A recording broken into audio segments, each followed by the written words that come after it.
at the local grocery store, and people were in the London Telegraph article, the InfoWars article, and others saying this can't be real, this is a joke, because the globalists are moving the Overton window. They're getting everybody ready now, where they go, yeah, there's world government. Yeah, we're putting stuff in your water. Yeah, we're going to kill babies. Bill Gates is like, yeah, we're going to kill grandma. I mean, it's just, it's like, why do you think they're coming out in the open right now? Because they think that people are so depleted, brainwashed, weak, hypnotized, that there won't be any reaction to it. I mean, this is all an intelligence agency type operation, propaganda operation that's been going on in the press for decades now. You tell one story wilder than another. It doesn't matter what it is. You know, man born with 6 heads, 3 donkeys seen falling out of the sky in Russia. And after a while, people become so inured to all of this, they just don't respond. And so then you come out with a story saying, well, 2 ethicists recommend killing babies, and it's not a crime, and everybody nods their heads because they've been conditioned to accept this incredibly bizarre world of information that we live in, and so the powers that be have now assumed, okay, population is sunk. They have no power left. They don't know what they're doing. They're in a trance. We can come out in the open and say whatever we want. Exactly. I don't know if you heard my first hour, but I was driving to work today with people with their smartphones up to their faces, wrecking and crashing and smashing. It was like a zombie movie. We'll be right back. Jon Rappoport is our guest. Jon, we know what this program is, and I've studied the globalists. I know you have in your decades as an investigative journalist. They've got a weird system of rules where they have to tell you what they're going to do to you before they do it. And so what I see them doing is dehumanizing us, but giving us the choice, making us where we don't care about each other and will watch a woman bleed to death hit by a car, or whatever the case is. We know that's at epic proportions right now, people being totally self-centered. And then as the globalists come in and start accelerating their soft kill, we can't stand up for each other because we've had our very survival instinct taken from us. And people now revel in being ignorant. It's seen as a badge of honor to be an idiot, to be soft, to be metrosexual. What is the global controller's end game? From your decades of research, working in ABC, CBS newsrooms, investigative journalists for big magazines, for folks that I'm introducing you to, may not know who you are. Bottom line, everything seems to be accelerating right now. What is the end game sum? The end game sum to me is the planet as a universal hospital. And everybody's a patient under lifelong care, dependent on the controllers. People strutting around wearing the badges that signify proudly what their diseases and disorders are. Their ignorance is just as if, you were talking about a minute ago there, breeding a whole new kind of world citizen, you see. I'm dependent, yes, of course, and I'm proud to be dependent on the forces above. And I've got the diseases and the disorders and the disabilities and the ignorance to prove it, that I am completely dependent.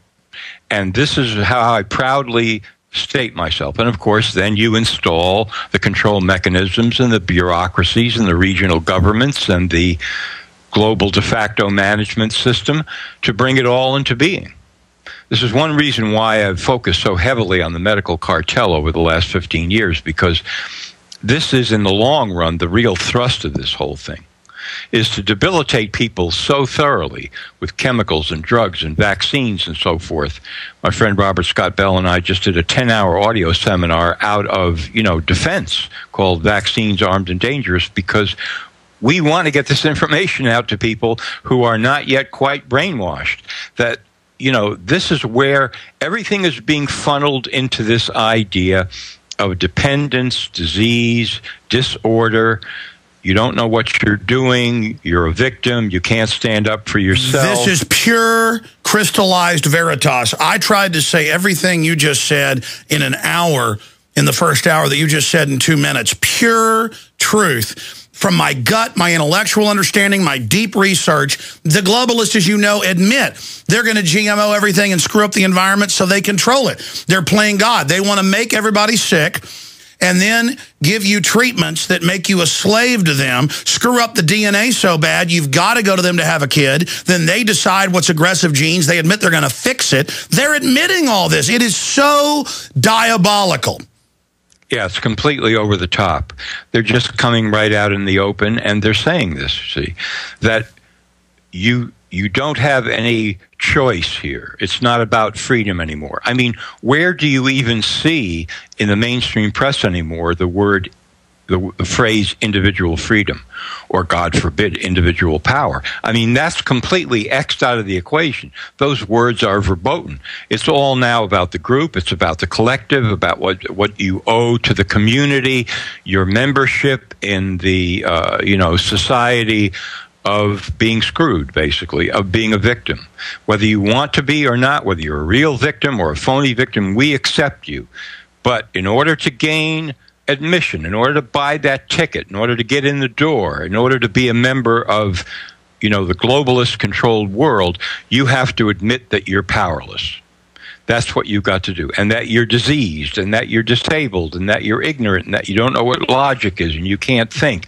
Then we open the door wide to you and we say, aha, you belong now and you get all the benefits. And of course, it's cradle to grave, Alex. I mean, the medical cartel, when they vaccinate a baby, in the first few hours of birth, bang. What they're hoping for is much more than a vaccine. It's, we've got you in the system now. You are a cradle-to-grave patient. We've begun to literally, like vampires, debilitate you. And from the diseases we're giving you now, we're going to suck you dry through your whole life. And they also feed on the misery. They love it. Globalists, from studying them, hate beauty and strength and individualism. They are the pit of hell. Jon Rappoport, our guest. We'll be right back. Amazing information. And I've literally got hundreds of insane articles here in front of me. I covered some of them in the first and second hour, but more and more I realize that our fight is about getting people to think for themselves. Now, a lot of people are waking up, but then they just don't trust anything. They don't have any information, so then they turn everything into a conspiracy instead of real global government out in the open coming down on us. And I agree with Jon Rappoport of NoMoreFakeNews.com that it is the medical tyranny, that it's at the heart of the eugenics, the heart of the takeover. Your local doctor is just brainwashed and compartmentalized. And he was getting into vaccines.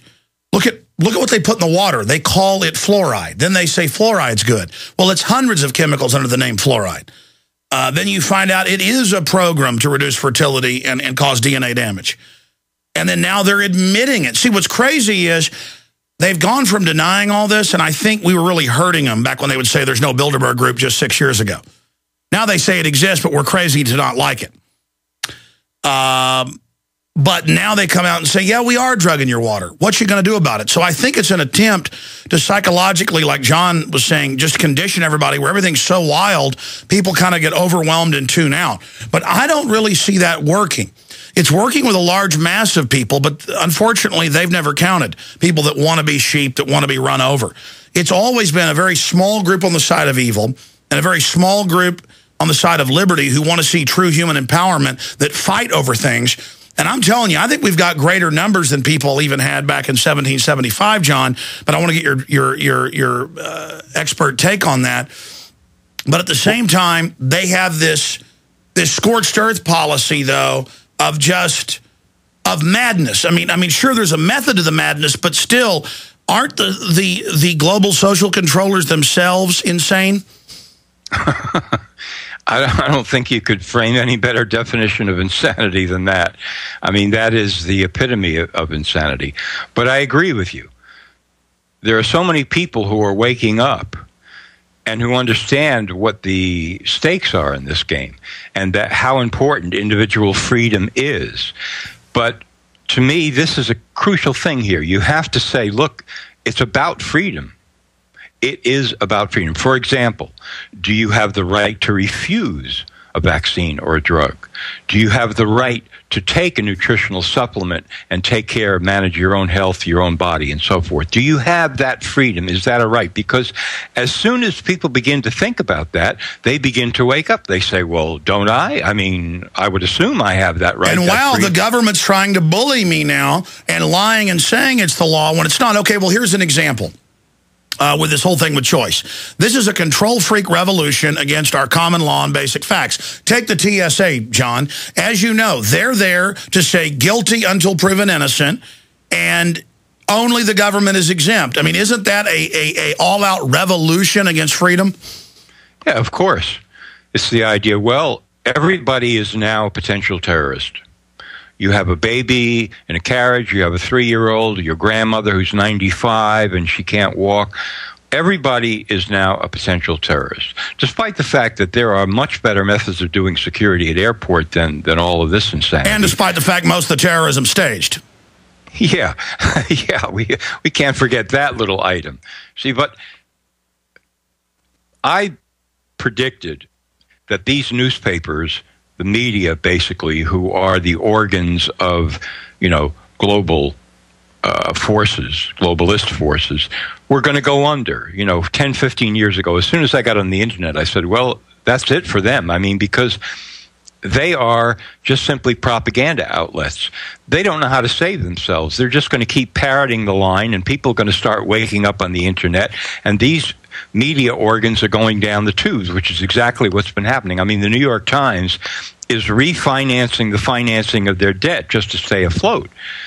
And, I've talked with several mainstream reporters and editors, and I said to them, listen, I said, let's just take a ridiculous scenario, which is you make me managing editor of your newspaper, and in 6 months, I'll save your newspaper.